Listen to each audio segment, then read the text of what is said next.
চলমান যুদ্ধ পরিস্থিতি কিংবা কোনো সংকট কিংবা দুর্ভিক্ষ এটার ভয়ে আমাদের অনেক মানুষকে দেখা যায় যে আমরা নিত্য প্রয়োজনীয় খাদ্যদ্রব্য বিশেষ করে এবং অন্যান্য একান্ত প্রয়োজনীয় সামগ্রীগুলো আমরা অধিক পরিমাণে কিনে নিজের বাসা বাড়িতে রেখে দিই। কমার্শিয়াল উদ্দেশ্যে বা বাণিজ্যিক উদ্দেশ্যে যেরকম রাখার নজির আছে, আমাদের ব্যক্তিগত প্রয়োজনে আমরা অনেকে এটি রেখে দিই। সংকটময় পরিস্থিতিতে খাদ্যদ্রব্য এবং অন্যান্য নিত্য প্রয়োজনীয় পণ্য সামগ্রী অধিক পরিমাণে কিনে রাখার শরীয়ী বিধান কি? খুবই গুরুত্বপূর্ণ একটি প্রশ্ন। প্রিয় দর্শক, এই প্রশ্ন উত্তরে বলতে চাই, খাদ্যদ্রব্য বা অন্যান্য পণ্য সামগ্রী কেউ যদি অধিক পরিমাণে কিনে রাখেন এবং পরবর্তীতে যখন এর দাম বেড়ে যাবে তখন বেশি প্রফিটে তিনি বিক্রি করেন, এটাকে বলা হয় ইহতেকার বা মজুতকরণ। আর এর বিপরীতে নিজের বা নিজের পরিবারের জন্য জীবন ধারণ করবার বা ব্যবহার করবার জন্য যদি এই জাতীয় পণ্য সামগ্রী কেউ কিনে রাখেন বা জমা করে রাখেন, এটাকে বলা হয় ইদ্দেখার বা সঞ্চয় করা।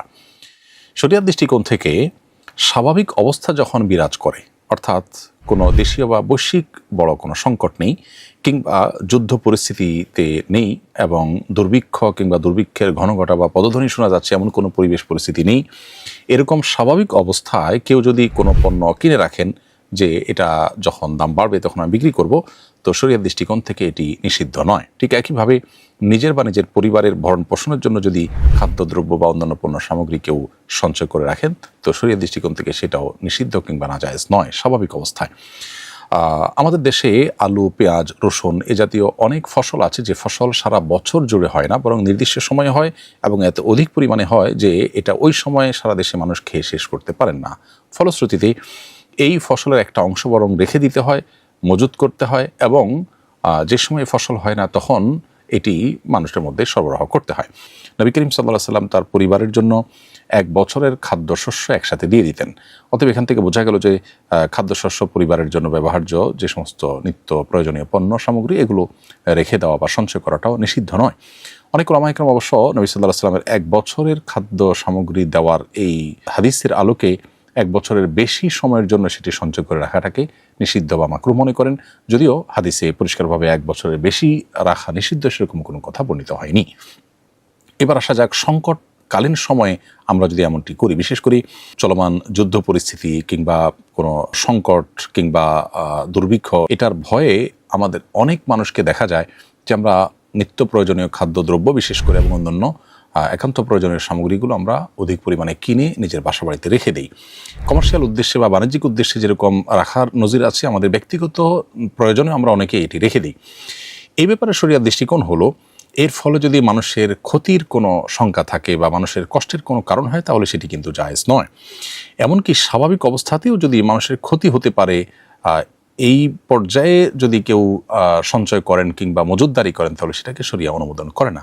শরিয়ার মূল উদ্দেশ্য হলো মানুষের জন্য ক্ষতির কোনো কারণ যেন না হয়, সেভাবে নিজের ব্যবসা বাণিজ্য নিজের সব কিছুকে পরিচালনা করা। কারণ নবী করিম সাল্লাল্লাহু আলাইহি ওয়াসাল্লাম বলেছেন, লা দরারা ওয়ালা দিরারা, একজন মুসলমান কাউকে ক্ষতিগ্রস্ত যেমন করতে পারবেন না, নিজেও ক্ষতিগ্রস্ত নিজে থেকে হতে পারবেন না। আরেকটি হাদিসে নবী সাল্লাল্লাহু আলাইহি ওয়াসাল্লাম বলেছেন, মান দররাহ দররাহুল্লাহ ওয়া মান শাক্কা শাক্কাল্লাহু আলাইহি, অর্থাৎ যে ব্যক্তি কারোর ক্ষতি সাধন করবে আল্লাহ রাব্বুল আলামিন তার জন্য ক্ষতি সাধন করার ফয়সালা করবেন। কেউ যদি কারোর কষ্টের কারণ হয় আল্লাহ তাআলা তার জন্য কষ্টকে অবধারিত করে দিবেন। এজন্য একজন মুসলমান কখনো এমন কিছু করতে পারে না যা অন্যের কষ্টের কারণ হতে পারে। এখন সংকটকালীন সময়ে যদি আপনি যে কোনো পণ্য, খাদ্য, দ্রব্য ইত্যাদি আপনি মজুত করে রাখেন, তাহলে আপনি জানেন যে কয়েকদিনের মধ্যে বা অল্প সময়ের মধ্যে বা কিছু সময়ের পর মানুষ যখন সংকটে পড়বে, জিনিস থাকবে না, বাজারে পাওয়া যাবে না, তখন আপনি এটার দাম বাড়িয়ে বিক্রি করবেন।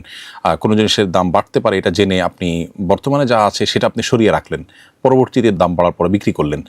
এই বিষয়গুলো শরিয়ার দৃষ্টিকোণ থেকে জায়েজ নয়। নবী সাল্লাল্লাহু আলাইহি ওয়াসাল্লাম বলেছেন, লা ইয়াহতাকিরু ইল্লা খাতি, এই জাতীয় মজুতদারি সেই করে যে অপরাধী, যে গুনাহগার, অর্থাৎ কোনো ভালো মানুষ এটি করতে পারে না।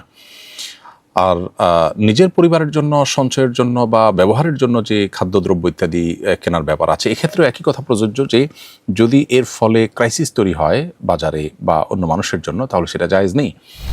যেমন আমরা কোভিড-19 সময় লক্ষ্য করেছি যে অনেকে চাল, ডাল, তেল, লবণ, নিত্য প্রয়োজনীয় জিনিসপত্র তার আশপাশে দোকান থেকে তার টাকা আছে বলে তিনি অনেক পরিমাণে কিনে তার বাসায় সঞ্চয় করেছেন এবং এভাবে কয়েকজন নিয়ে পুরো দোকানে জিনিস শেষ করে ফেলেছেন। বাকি অন্য মানুষের কিনতে গিয়ে দেখা গেছে যে সংকট এবং অভাব দেখা দিয়েছে। তো এই ধরনের পরিস্থিতিতে যেহেতু অন্য মানুষের কষ্ট হয় বিধায় এই পরিমাণে কেনা, যে যার ফলে অন্যের কষ্ট হতে পারে, বা আমি এরকম আমার মতো আর অনেকে কিনলে সংকট তৈরি হতে পারে, এরকম যদি হয় তাহলে সেক্ষেত্রে একজন ইমানদার এ ধরনের সঞ্চয় করা থেকেও বিরত থাকবেন।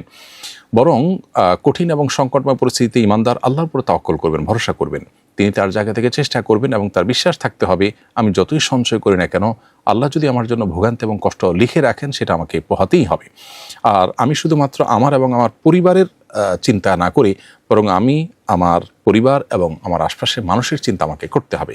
এটাই হলো দ্বীনের শিক্ষা, এটাই হলো ইসলামী মূল্যবোধ, এবং এটাই হলো আল্লাহ রাব্বুল আলামিন আমাদেরকে যে দিন দিয়েছেন সেই দিনের সৌন্দর্য। বিধায় সেই জিনিসটি আমাদের চর্চা করতে হবে এবং অধিক মুনাফার উদ্দেশ্যে মজুতদারি করা, সংকট তৈরি করা এবং অধিক মুনাফার জন্য অবৈধভাবে মজুতদারি করা, এটা যেমন একজন মুসলমানের জন্য সাজে না, ঠিক তেমনিভাবে নিজের এবং নিজের পরিবারকে বাঁচাবার জন্য অধিক পরিমাণে সঞ্চয় করে বাজারে সংকট তৈরি করা, বা অনেক মানুষ সঞ্চয় করলে সংকট তৈরি হতে পারে সেরকম পরিস্থিতির সৃষ্টি করা, এটা কোনো ইমানদারের জন্য জায়েজ নয়।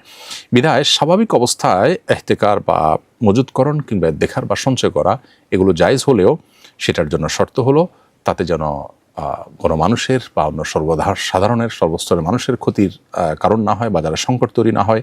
কৃত্রিম সংকট তৈরি করার উদ্দেশ্যে যদি করা হয় সেটা সর্বাবস্থায় নাজায়েজ হয়।